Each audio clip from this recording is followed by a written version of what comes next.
आप सभी मित्रों का टारगेट रीट 2021 यूट्यूब चैनल पर पुनः तहे दिल से हार्दिक स्वागत। और आपके साथ पुनः मैं अध्यापक गणपत। जी हाँ मित्रों, मेरे इस चैनल को सब्सक्राइब कीजिए, वीडियो को लाइक कीजिए और ज़्यादा से ज़्यादा शेयर कीजिए। आज हम पढ़ने जा रहे हैं एक हिंदी विषय का बहुत ही बेहतरीन टॉपिक जिसका नाम है सर्वनाम। हम किसे पढ़ने जा रहे हैं? सर्वनाम। इसका शाब्दिक अर्थ देखें। शाब्दिक अर्थ क्या देखें? शाब्दिक अर्थ यानी हम सर्वनाम पढ़ने जा रहे थे। ये हिंदी व्याकरण का एक इंपॉर्टेंट महत्वपूर्ण टॉपिक है और इसका शाब्दिक अर्थ होता है, वो होता है सबका नाम। क्या है? सबका नाम, यानी कि इसमें सभी का नाम समाहित है, यानी कि यह सभी के लिए प्रयोग में लाया जाता है।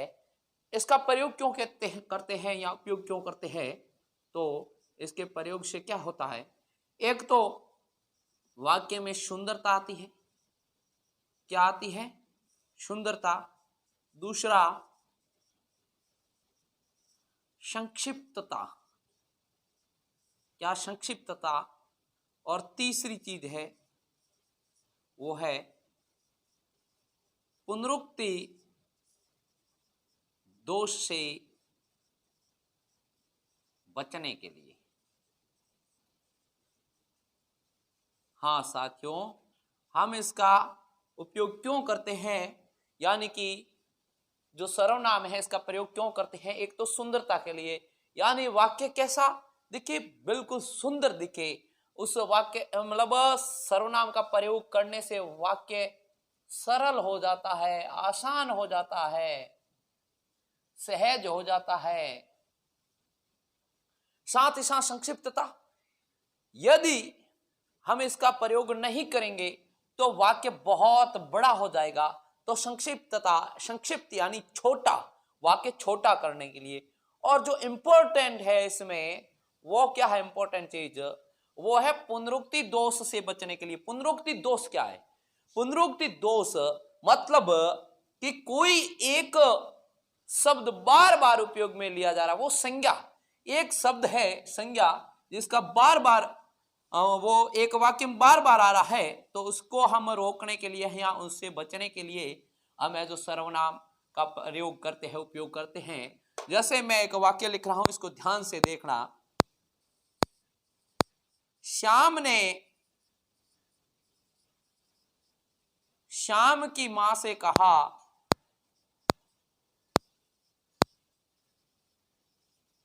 कि श्याम का मित्र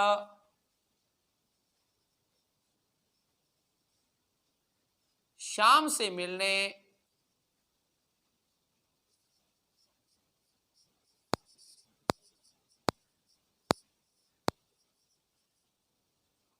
श्याम के घर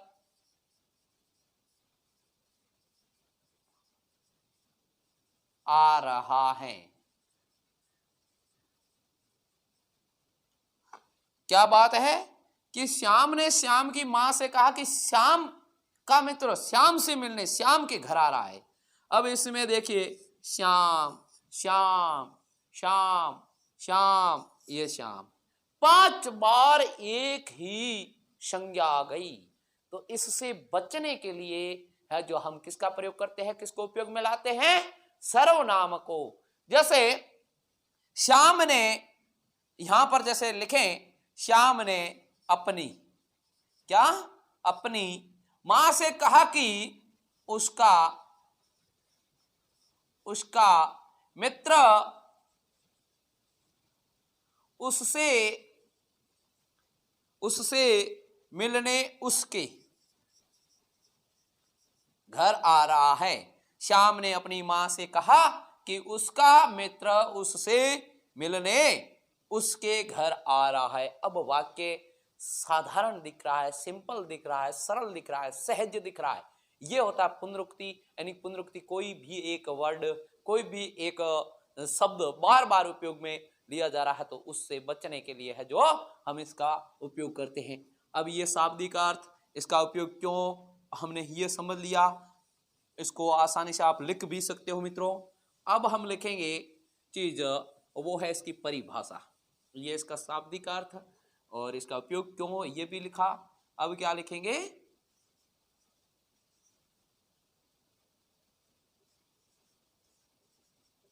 परिभाषा। इसकी परिभाषा यानी लैंग्वेज क्या है। साधारण लैंग्वेज है, ज्यादा खास नहीं है, कि संज्ञा के स्थान पर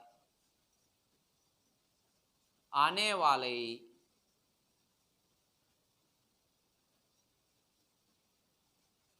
शब्दों को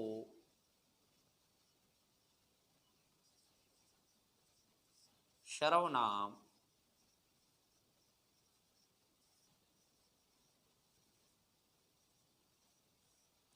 कहते हैं।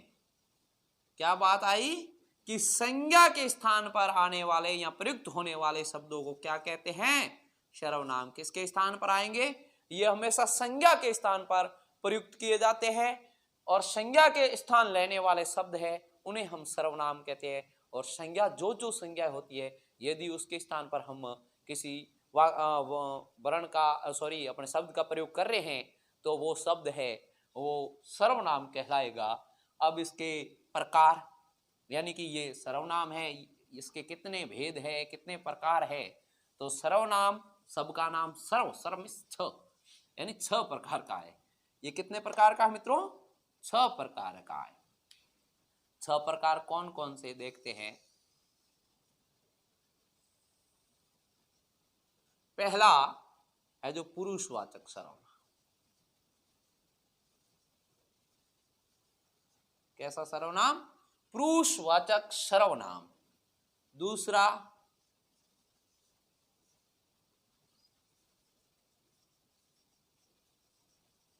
निश्चयवाचक सर्वनाम। तीसरा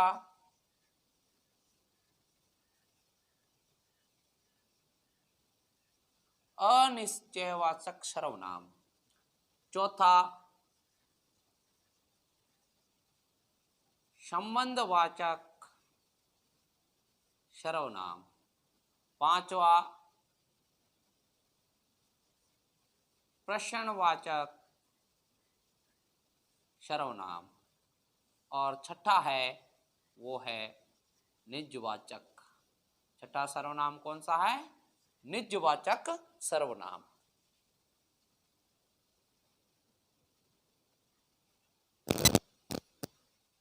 इनको ध्यान से देखिए कि पुरुषवाचक सर्वनाम, निश्चयवाचक सर्वनाम, अनिश्चयवाचक सर्वनाम, संबंधवाचक सर्वनाम, प्रश्नवाचक सर्वनाम और निजवाचक सर्वनाम। यह सर्वनाम के भेद कहें, सर्वनाम के भेद या प्रकार। ये क्या है, सर्वनाम के भेद या प्रकार, जो 6 है। फिर हम बात करेंगे, यह जो पुरुषवाचक सर्वनाम है यह भी 3 प्रकार का है। उत्तम पुरुष, मध्यम पुरुष और अन्य पुरुष। ये 3 प्रकार का है, बाकी सब अपने अपने स्थान पर है। अब हम बात करेंगे पुरुषवाचक सर्वनाम की परिभाषा क्या है। पुरुषवाचक सर्वनाम, जिस सर्वनाम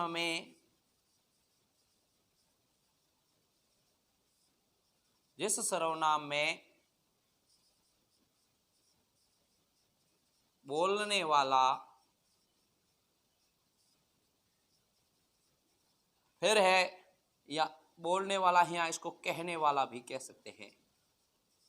कहने वाला यानी कि इसका कोई हमें कह रहा है, कहने वाला, बोलने वाले, सुनने वाले, या जिसके विषय में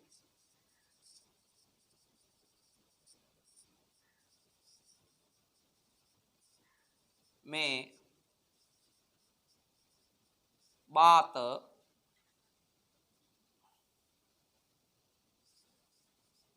कहा जाए, जिसके विषय में कहा जाए या बात की जाए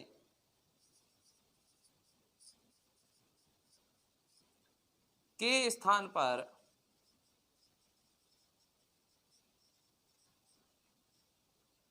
प्रयोग होने वाले, के स्थान पर प्रयोग होने वाले सर्वनाम, इस चीज को नोटिस करना ध्यान से कि जिस सर्वनाम में बोलने वाला या कहने वाला, सुनने वाला या फिर जिसके विषय में बात हो रही है, इनके स्थान पर यदि कोई सर्वनाम का उपयोग किया जाता है तो वो सर्वनाम है जो पुरुषवाचक सर्वनाम कहलाता है। जैसे मैं आपसे बात कर रहा हूं, मैं, तुम, और हम हिंदी विषय के संबंध में, सर्वनाम के संबंध में बात कर रहे हैं। तीन चीजें अपने सामने हैं। मैं उत्तम पुरुष, और आपसे बात कर रहा हूं आप या तुम मध्यम पुरुष, और जिसके विषय में बात कर रहे हैं वो है जो अन्य पुरुष आएगा। इसकी भी डेफिनेशंस यानी कि परिभाषा लिखेंगे हम। तो ऐसा सर्वनाम जिसमें बोलने वाले या कहने वाले, सुनने वाले और जिसके विषय में बात की जाए, इन तीनों के लिए उपयोग में आने वाला सर्वनाम है जो पुरुषवाचक सर्वनाम कहलाता है। फिर हम बात करेंगे उत्तम पुरुष। बोलने वाला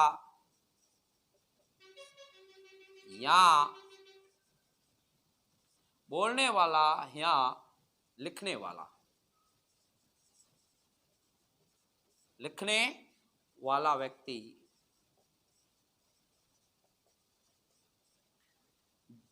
जिन सर्वनाम का, अपने लिए जिन सर्वनाम का, किसके लिए? खुद के लिए, अपने लिए जिन सर्वनाम का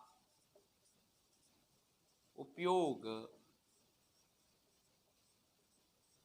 करते हैं, यानी कि बोलने वाला या लिखने वाला व्यक्ति अपने लिए जिन सर्वनाम का उपयोग करता है या करते हैं उसे उत्तम पुरुष सर्वनाम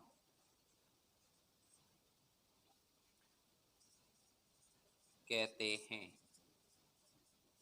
जैसे यानी कि बोलने वाला या लिखने वाला व्यक्ति अपने लिए जिन सर्वनामों का उपयोग करते हैं उत्तम पुरुष, जैसे मैं,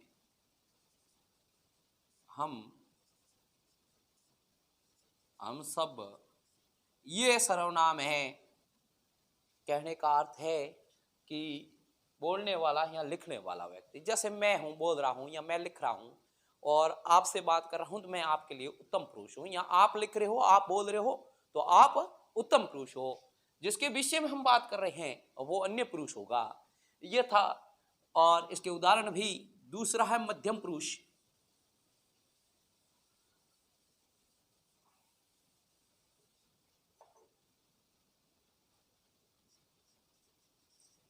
जिसे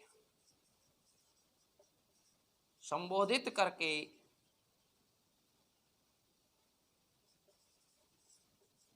क्या करके? संबोधित करके, जिसे संबोधित करके कुछ कहा जाए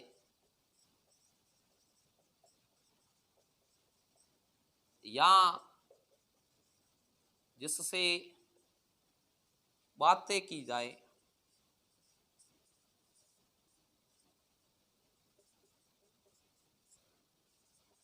उसे मध्यम पुरुष कहते हैं।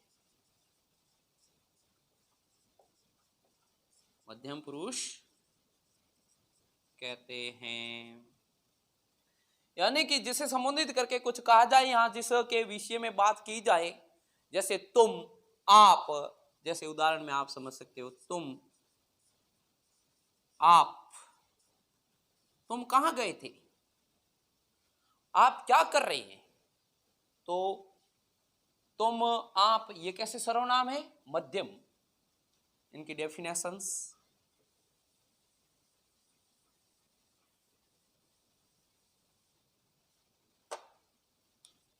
तीसरा, जिसके विषय में बात की जाए, जिसके विषय में बात की जाए अन्य पुरुष सर्वनाम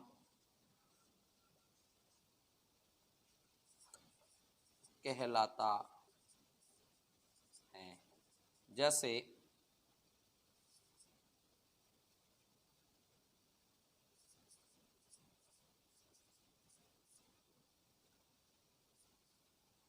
यानी कि तीसरों के बारे में, वे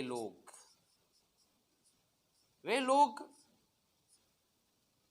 जैसलमेर गए थे, तो ये वो लोग, यानी हमने तीसरे व्यक्ति के बारे में बात की। ये सर्वनाम है जो अन्य पुरुष सर्वनाम कहलाएगा। यह था पुरुषवाचक सर्वनाम। इसके बाद में हम बात करेंगे निश्चयवाचक सर्वनाम की। निश्चयवाचक सर्वनाम की डेफिनेशंस। जिस सर्वनाम में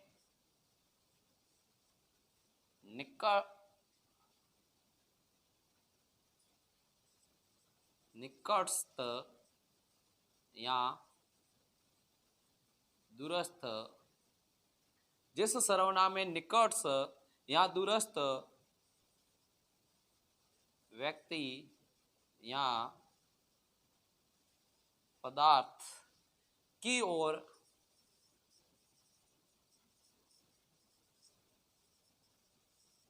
निश्चित, यानी कि जिस सर्वनाम में निकटस्थ या दूरस्थ व्यक्ति की ओर निश्चित संकेत करते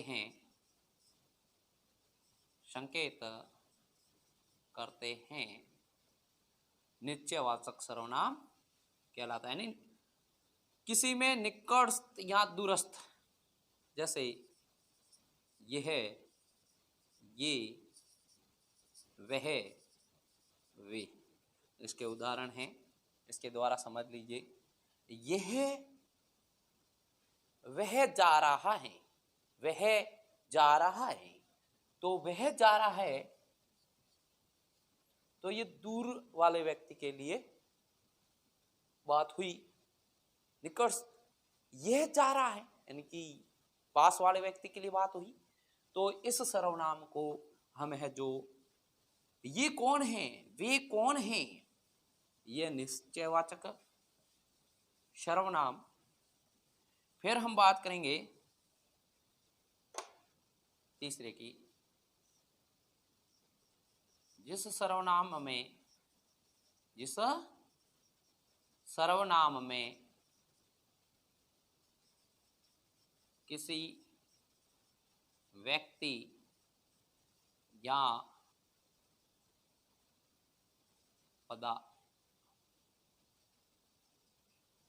पदार्थ, जिस सर्वनाम में किसी व्यक्ति या पदार्थ का बोध हो, जिस सर्वनाम में किसी व्यक्ति या पदार्थ का बोध हो लेकिन अनिश्चित, बोध अनिश्चित हो, उसे है जो बोध अनिश्चित हो, उसे अनिश्चयवाचक सर्वनाम कहते हैं। जैसे कोई आया है,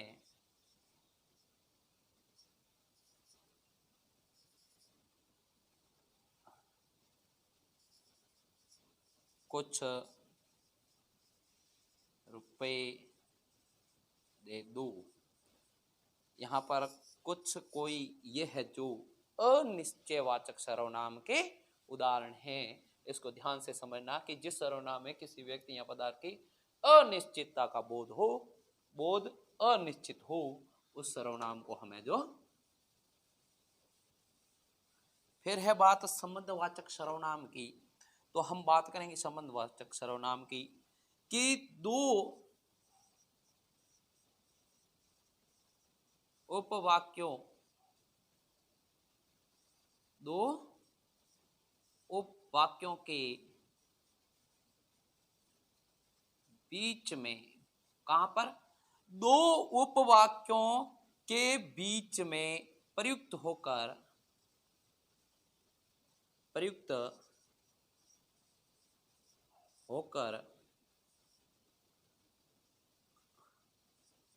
एक दूसरे में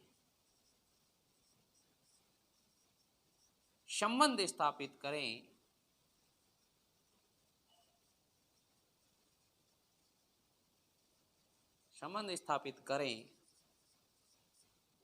उसे संबंधवाचक सर्वनाम कहते हैं। जैसे जो करेगा सो भरेगा, दूसरा जैसी करनी वैसी भरनी। जो करेगा सो भरेगा, जैसी करनी वैसी भरनी, ये संबंधवाचक। उसके बाद में जो सर्वनाम है वो है प्रश्नवाचक। प्रश्नवाचक जिस सर्वनाम का प्रयोग या उपयोग, कुछ भी कहो, प्रयोग प्रश्न पूछने के लिए होता है। किसके लिए? प्रश्न पूछने के लिए होता है, उससे है जो हम प्रश्नवाचक सर्वनाम कहते हैं। प्रश्नवाचक सर्वनाम जिस सर्वनाम का प्रयोग प्रश्न पूछने के लिए होता है उसे हम है जो प्रश्नवाचक सर्वनाम कहते हैं। जैसे वहां दरवाजे पर कौन खड़ा है, या फिर हम ये भी कर सकते हैं,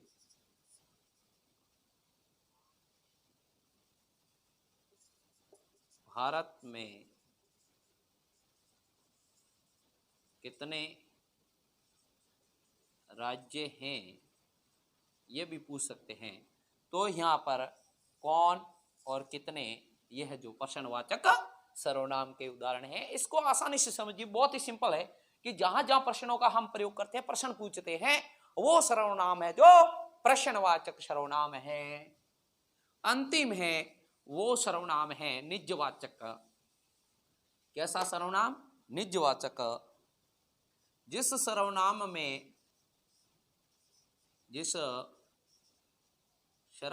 में वक्ता स्वयं के लिए, जिस सर्वनाम में वक्ता स्वयं के लिए जिन सर्वनाम का प्रयोग करता है उसे है जो निजवाचक सर्वनाम कहते हैं। जैसे मैं स्वयं, मेरी या मेरा, आप। अब ये आप कैसे?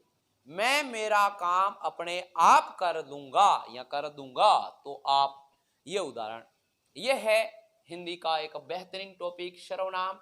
काफी कुछ व्याकरण इसी टॉपिक पे टिकी है। बहुत ही बेहतरीन टॉपिक है ये पढ़ने के लिए। इसको एक बार आप बुक्स जो BSER यानी कि बोर्ड की है उसमें एक बार जरूर पढ़ना, ताकि आपको एकदम अच्छे तरीके से समझ आए। क्योंकि बोर्ड की जो ऑथेंटिक बुक है वो ही पढ़ेंगे, तभी हमारे रीट का जो सिलेबस है उसको हम अच्छे से कवर कर पाएंगे। यहाँ पर आप समझेंगे, उसको पढ़ेंगे, फिर इसी वीडियो को देखना, अच्छे से आपको ये टॉपिक समझ में आएगा। इसी के साथ आपसे लेते हैं आज के इस वीडियो में विदा।